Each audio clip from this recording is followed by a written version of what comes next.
Good morning and welcome to Live with the County of Santa Clara. My name is Mariel Caballero and I'm the Deputy PIO of the Emergency Operations Center today. We want to let folks know that our panel participants take off their face coverings to allow our ASL translators to follow the conversation more closely, but we encourage the public to continue using masks when you leave your home for essential activities. Today with me I have Christopher Cheladin, Lead Deputy County Counsel with the County of Santa Clara, and Jennifer Loving, Chief Executive Officer of Destination Home, and we'll be talking about tenant supports for folks who are impacted by COVID-19. I'd like to go ahead and turn it over to Jennifer to talk to us a little bit about what she's seeing on the ground and how COVID-19 is impacting tenants and landlords. Thank you. You know, it's hard to overstate what I think many of us and many people that are watching are feeling, where this is just so stressful to be at home and not be able to work and earn money for your family. And you know, it's really important that there are resources available, and we're going to talk about the moratorium today, but also the financial assistance that is available and that will be hopefully available as we move forward as well. About 3 weeks ago, when we saw that the economy was really going to be shut down, we knew that people that are frankly the most vulnerable in our community were going to have a really hard time being able to pay their rent and pay their bills. And so we partnered at Destination Home with Sacred Heart Community Services to open a COVID relief fund. And the idea of that fund was to provide some financial assistance for people that just really have lost all of their income all at once. We provide homelessness prevention services year-round, and what we saw though in the first 3 days of doing this work was so many people applying for this fund that it exhausted the amount of money that we had available. We had over 4,500 applications in just the first 3 days. Wow, and so that fund was really decimated in just seconds. What do you think that people can do to support those who are most vulnerable in our communities moving forward?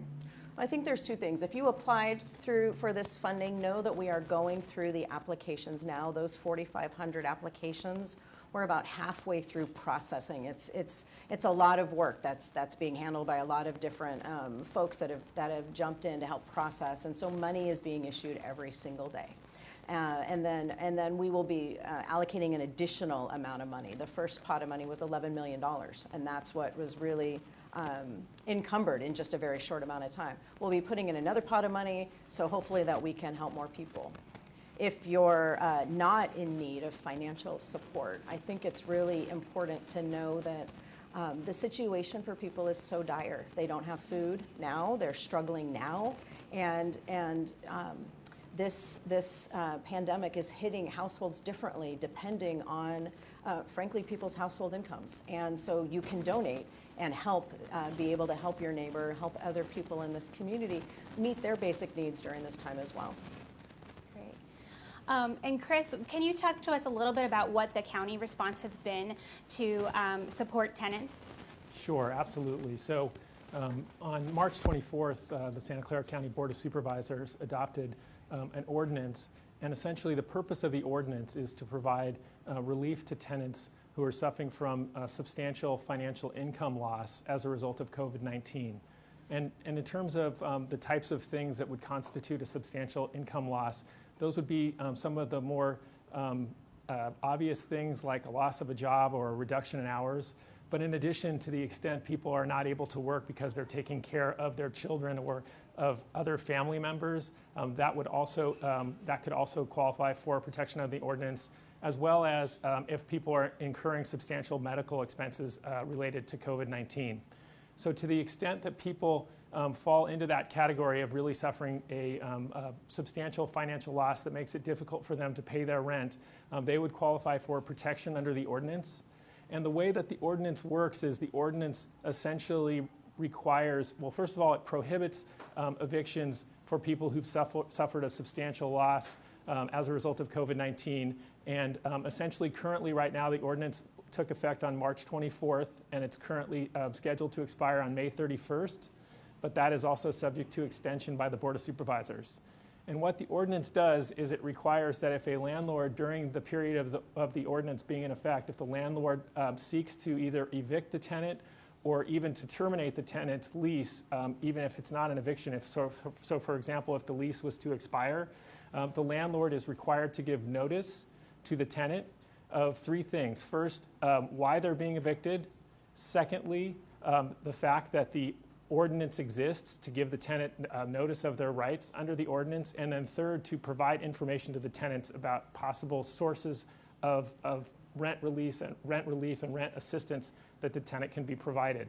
Similarly, the county has provided a form on the County of Santa Clara Office of Supporting website for tenants to provide to their landlords to let their landlords know, hey, I'm suffering from income loss for this. I think I qualify under the ordinance and I'd like to seek protection of it under the ordinance. And so the goal for the county is to encourage communication between the landlord and the tenant so that it doesn't become a very adversarial relationship there. And so that's essentially how it works. I would note a couple things. One is that as currently drafted, the landlord is still entitled to seek the payment of rent, although the landlord is not entitled to seek the eviction of the tenant.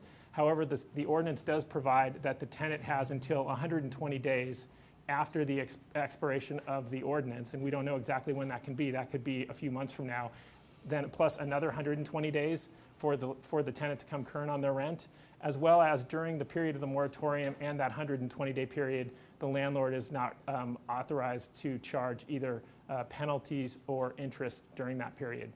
I should have also noted as well two other things. One is that the county's ordinance applies both to residential tenants as well as small business tenants who suffer a substantial loss of income.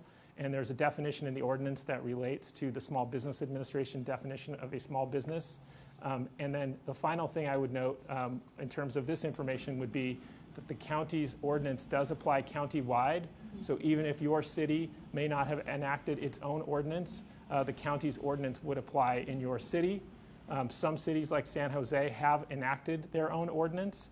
And so you should first consult with your city's ordinance, but then to the extent that the county's ordinance provides greater protection for tenants, then the county's ordinance would apply. And so I would just note that this information is available on the Office of Supportive Housing of the County of Santa Clara website relating to anti-eviction. I think if you Google anti-eviction County of Santa Clara Office of Supportive Housing, you should be able to find it. And on that page, you will find the notice that the landlord's required to give, a form for the tenant to fill out, and in addition, there's translations of all of the information in Tagalog, Spanish, Chinese, as well as English. So that would be a really good resource for people. Great. I think that is, so important. If you're not sure, hearing that the County of Santa Clara has provided these temporary protections to you as a tenant, if you can't pay your rent, you are being protected right now. And the information that Chris is giving us, I think, is so important. And I also think that the longer that that this goes on, people will be concerned about whether or not they'll be able to pay their rent when the moratorium lifts. And I think the moratorium is great, and I also think we're also going to have to look at what rental relief from the state legislature, from federal stimulus, how we are going to be able to further protect people, because it will be very hard to come up with rent after this crisis is over. So I hope that this is the beginning of the protections that we're offering, but that we're all going to be working together to make sure that people do not lose their homes for no fault of their own. Absolutely. And we want to remind folks that the county has services related to mediation and conflict resolution for landlords and tenants who may be having difficulty figuring this out and working through a solution that is mutually beneficial to everyone. We're very cognizant that we have a lot of smaller landlords as well as large apartment complexes, and that everyone is impacted by this crisis. And the county also is partnering with a lot of, with Bay Area Legal Aid and lots of legal services to provide support to tenants. And we encourage folks to take a look at those federal and state resources that are available to get support, financial support for to address your rent needs. Jen, we know that eviction is still possible in the future. And so what do you think that folks can do moving forward? How do we advocate to ensure that people have stable housing moving forward? And what are we really seeing also related to homelessness prevention? You know, in a lot of ways, this pandemic has really just exposed the inequities that exist in this country and also in this valley of how many people really are living not just paycheck to paycheck, but are paying 60, 70, 80, 90% of their income towards rent every single month, and are doing this heroic job of keeping their families housed, and it's because they're working 2, 3, 4 jobs, because they have gig jobs on top of their regular income streams, and this has really exposed that this doesn't work. This doesn't work for people who are the most vulnerable. It doesn't work for the people who are, frankly, right now risking their lives every single day, delivering food or dropping off meals or doing the things right now that we're relying on through this pandemic. And so what I think this opportunity gives us is how we look at solutions that are good for everyone, meaning, of course, rent needs to be paid, but we need to think about how we can get that income and where we're passing that responsibility. And because right now, we have this responsibility, I think, to think about how we are doing business here differently. Great, and we do want to remind folks that the state just enacted relief for undocumented residents, and that we now have more support for gig workers and for self-employed folks, and for payment plans for small businesses. So for that information, we encourage you to go to covid19.ca.gov.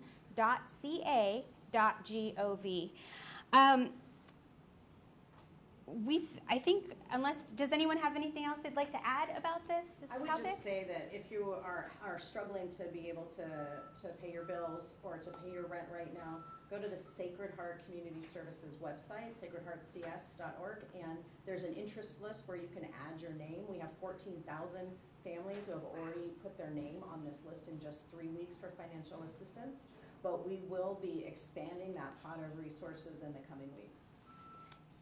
I would just like to add as well that during this crisis, the county continues to move forward on its ambitious efforts to create affordable housing units as a result of the affordable housing bond that the voters passed in 2016. And I work on those types of projects, and I know that we've had a number of units come online even in the last few months. So I just want to let people know that we still are actively working on that problem. And I should have mentioned at the beginning that part of why this is so difficult, as Jen pointed out, is that we were already before COVID-19 facing such a significant housing crisis in Northern California, and this has only exacerbated that. But I did want to let people know that the county continues to move forward, working with our nonprofit partners to try to develop additional capacity and additional housing.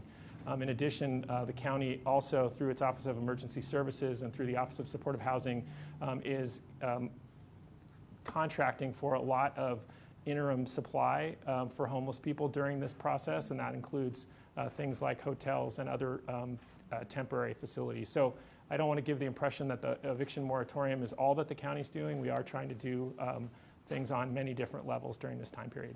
I think the response has really been pretty amazing. You know, the team that has been working on the housing and homelessness response has opened hundreds of hotel rooms, has opened up new mass shelters following social distancing guidelines, and was working with the county health professionals through the Valley Homeless Healthcare team on medically triaging anyone who's COVID positive already into quarantine. Great.